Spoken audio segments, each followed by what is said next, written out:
Berkat kekuatan Allah di dalam Yesus Kristus menjadi bagian orang-orang benar. Hari ini, Senin 10 Februari 2025. Pendengar renungan Oasis Fajar yang dikasihi Tuhan, mari kita berdoa. Ya Allah, ya Tuhan kami menaikkan rasa syukur dan terima kasih, sebab pada hari ini Engkau menyediakan berkat khusus bagi kami. Dalam nama Tuhan Yesus, kami berdoa. Amin. Para pendengar renungan Oasis Fajar yang dikasihi Tuhan, pembacaan firman Tuhan terdapat dalam kitab Yosua 7 ayat 11 hingga ayat 15. Orang Israel telah berbuat dosa. Mereka melanggar perjanjianku yang kuperintahkan kepada mereka. Mereka mengambil sesuatu dari barang-barang yang dikhususkan itu. Mereka mencurinya. Mereka menyembunyikannya dan mereka menaruhnya di antara barang-barangnya. Sebab itu, orang Israel tidak dapat bertahan menghadapi musuhnya. Mereka membelakangi musuhnya, sebab mereka itu pun dikhususkan untuk ditumpas. Aku tidak akan menyertai kamu lagi jika barang-barang yang dikhususkan itu tidak kamu punahkan dari tengah-tengahmu. Bangunlah, kuduskanlah bangsa itu, dan katakan, kuduskanlah dirimu untuk esok hari, sebab demikianlah firman Tuhan Allah Israel. Hai orang Israel, ada barang-barang yang dikhususkan di tengah-tengahmu. Kamu tidak akan dapat bertahan menghadapi musuhmu sebelum barang-barang yang dikhususkan itu kamu jauhkan dari tengah-tengah kamu.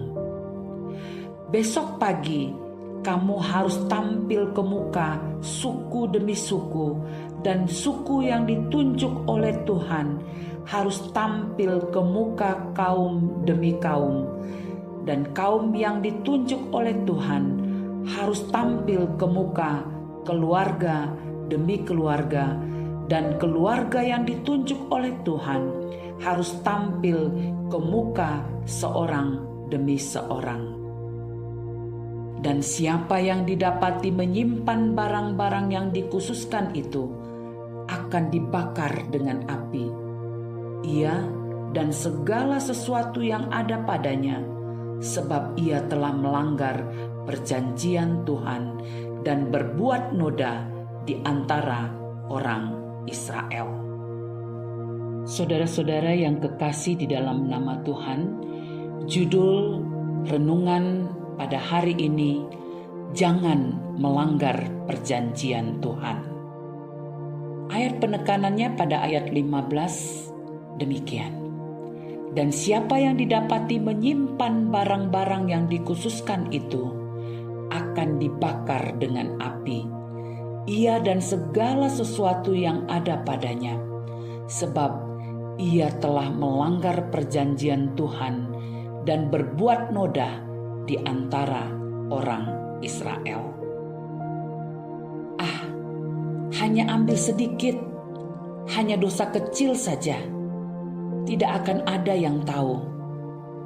Tak apalah kalau ada yang tahu, toh mereka melakukannya juga. Bisa diaturlah, sudah terlanjur, sekalian saja ambil lagi. Bisa jadi kita memiliki pengalaman mengambil sesuatu yang bukan milik kita.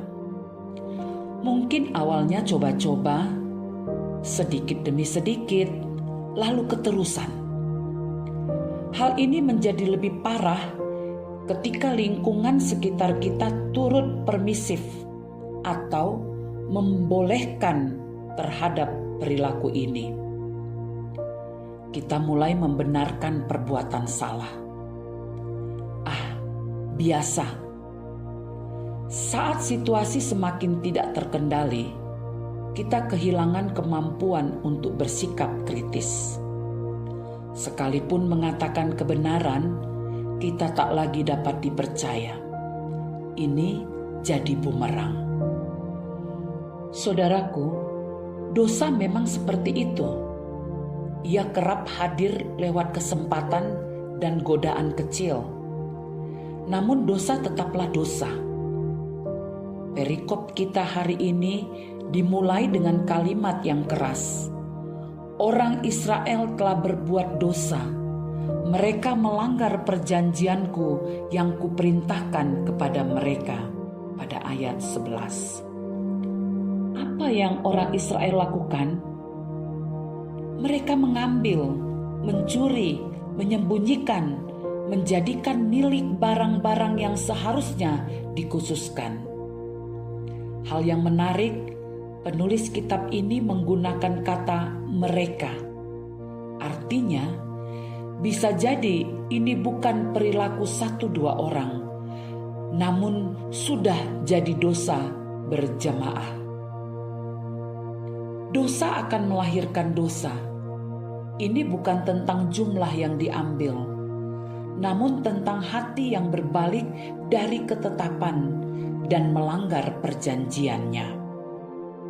Semua itu memiliki konsekuensi, yaitu tidak dapat bertahan di hadapan musuh. Ayat ke-12. Kabar baiknya, Allah tidak hanya menyatakan apa yang salah dan konsekuensi dari melanggar perintahnya. Allah juga menunjukkan kebesaran kasih setianya dengan memberitahu bagaimana memperbaiki situasi yang ada. Allah ingin kita menguduskan diri dan kembali kepada perintah dan ketetapannya. Ayat 13 hingga 15. Allah memiliki rancangan yang baik bagi setiap kita. Benar, kita bisa saja terjatuh ke dalam dosa. Namun, memutuskan tetap tinggal dalam dosa adalah sebuah kebodohan. Kuduskanlah dirimu dan mari kembali kepadanya. Sebuah penegasan, upah dosa adalah maut. Mari kita berdoa. Tuhan, ini kami orang berdosa. Kasihani dan ampunilah kami, agar kami tetap layak menjadi milik-Mu. Dalam nama Tuhan Yesus. Amin. Demikianlah renungan Oasis Fajar pada hari ini. Tuhan memberkati kita. Amin.